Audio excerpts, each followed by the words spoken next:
Alors, j'ai un peu honte, mais je vais dire, je vais dire un mot. Femme.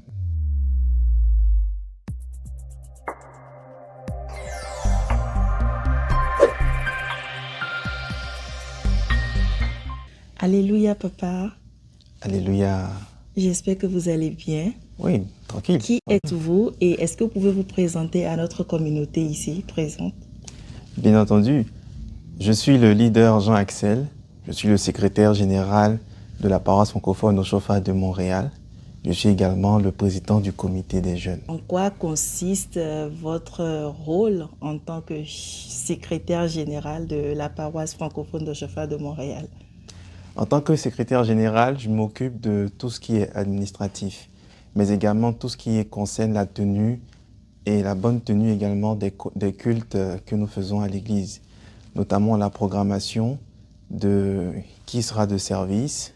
Également, je m'occupe du choix des lectures, étant donné que nous avons plusieurs diocèses. Et aussi, je me charge également de partager des annonces dans le cas où nous avons des opportunités qu'on peut partager à nos communautés, notamment des opportunités d'emploi, des aides sociaux s'il y en a, et puis aussi des annonces qui sont relatives à l'Église. Là, on va parler de vous en tant que jeune leader Ouais. de l'Église du christianisme céleste ici à Montréal. Comment vous arrivez à concilier votre vie en tant que leader d'un groupe à l'église et votre vie active normale? En tant que jeune, on a forcément envie de s'amuser, de faire comme toute autre personne du monde, si je peux me le permettre. Comment vous arrivez à concilier toutes ces responsabilités de l'église et cette envie de se faire du plaisir, de se donner du plaisir? Ce n'est pas facile, je ne vais pas vous mentir. C'est même difficile. Ça, pour vous faire une petite confidence, ça a été même un petit sujet de discussion avec mes amis parce qu'ils se disaient que je n'étais jamais présent. C'est vraiment pas facile, mais à Dieu appartient la sagesse et l'intelligence. Il a su me donner les armes. Parce qu'à un moment de ma vie, je n'arrivais pas à joindre les deux bouts. Entre le travail, ma vie de jeune et puis l'église, j'arrivais vraiment pas à gérer. Puis un matin, je me suis dit, bah, lorsque j'aurai ma grande entreprise, parce que c'est mon ambition aussi de créer une multinationale, lorsque j'aurai ma multinationale, comment est-ce que je ferai? Comment est-ce que les autres le font dans le monde? Toutes ces personnes hyper connues. Voilà. Je me suis assis, j'ai regardé des biographies, puis je me suis rendu compte que tout est une question de planning. Donc aujourd'hui, c'est vraiment la planification qui est la clé. Aujourd'hui, même mes amis me charrient pour dire, quand on veut voir Jean-Axel, il faut réserver 6 mois à l'avance parce qu'il travaille avec le Premier ministre.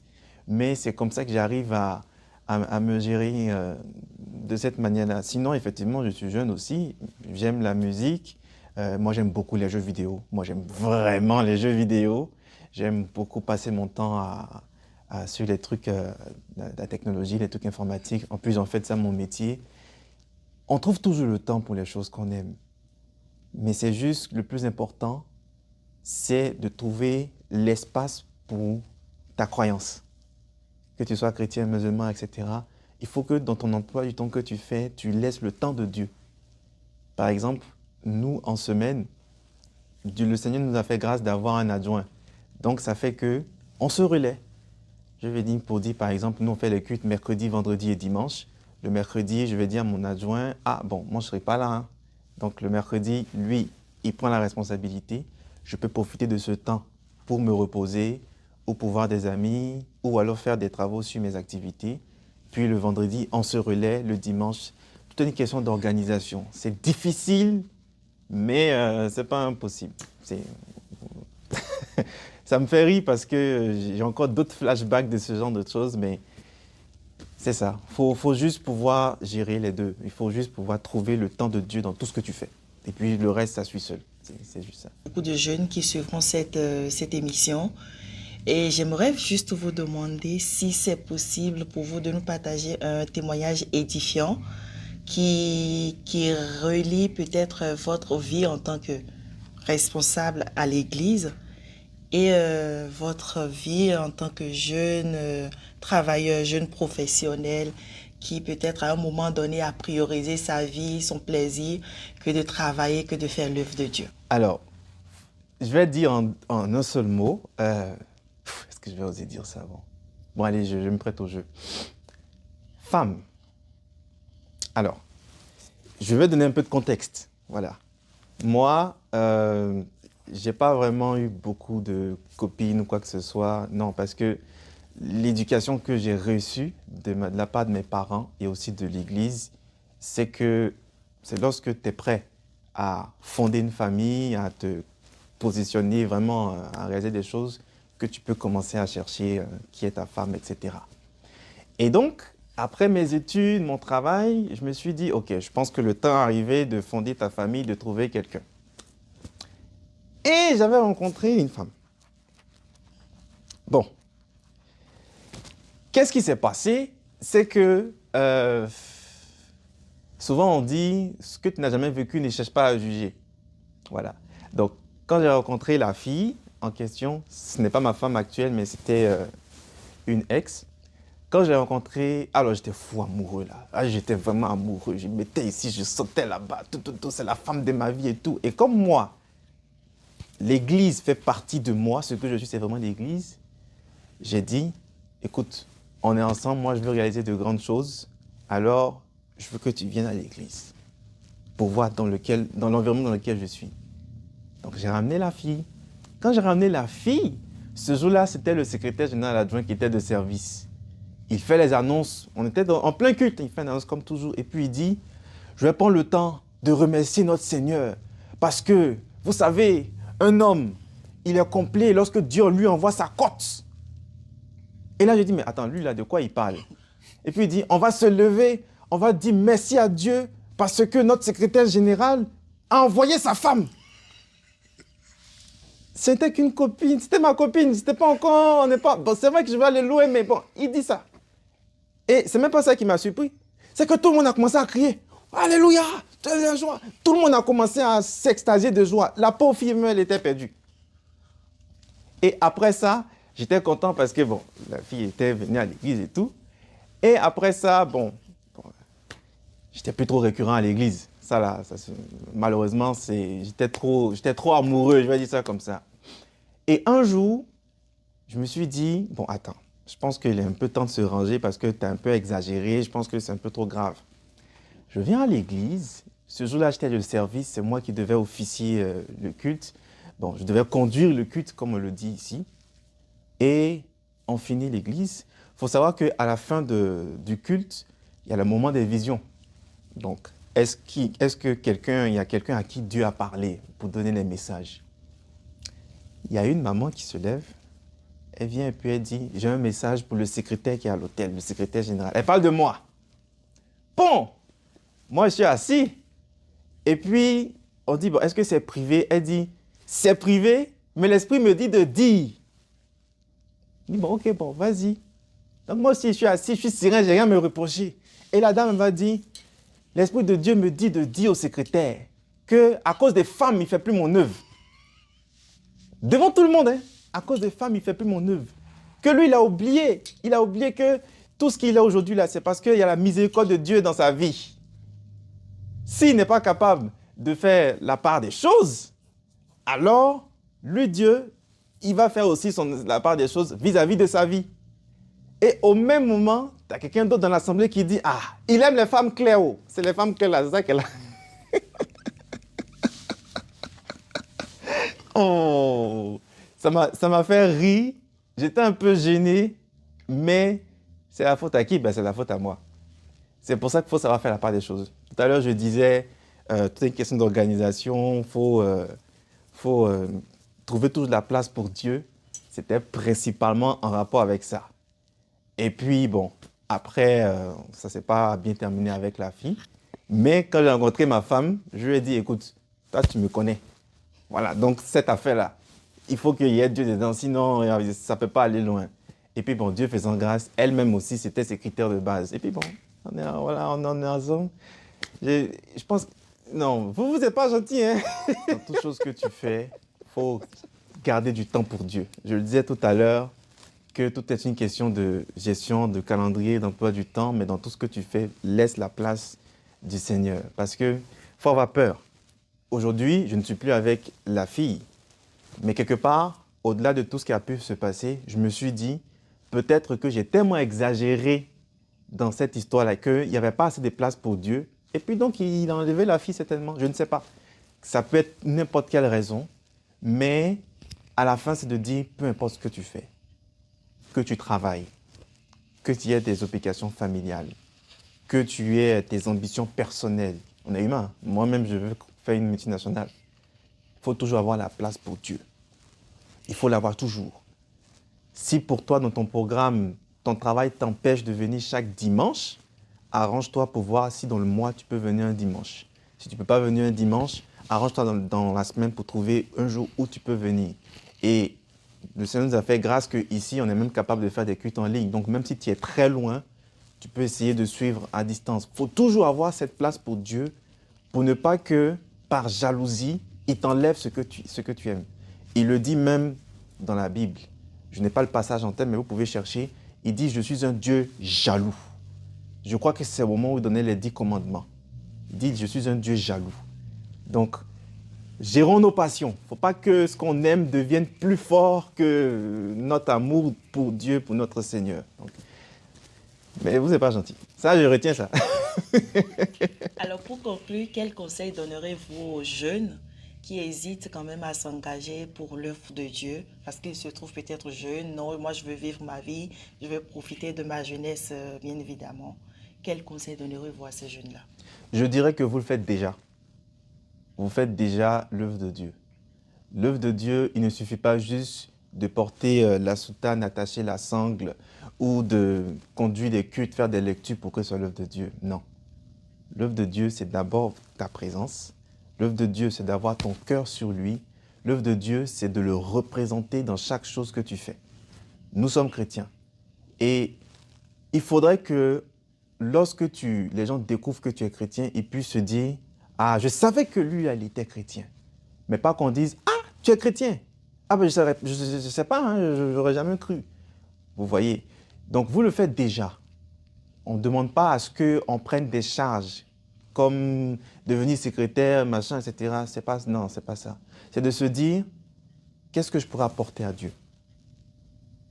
Qu'est-ce que je pourrais apporter à mon frère au nom du Seigneur? Ne serait-ce que si tu viens à l'église ou alors tu connais quelqu'un qui est dans ta communauté et que tu prends ses nouvelles, est-ce que tu vas bien? Ne serait-ce que, est-ce que tu vas bien? Tu fais déjà l'œuvre de Dieu. Même si c'est une personne qui est d'une autre religion ou qui n'est même pas croyante, hein, parce qu'il y en a des personnes qui sont agnostiques qui ne croient pas en quelque chose.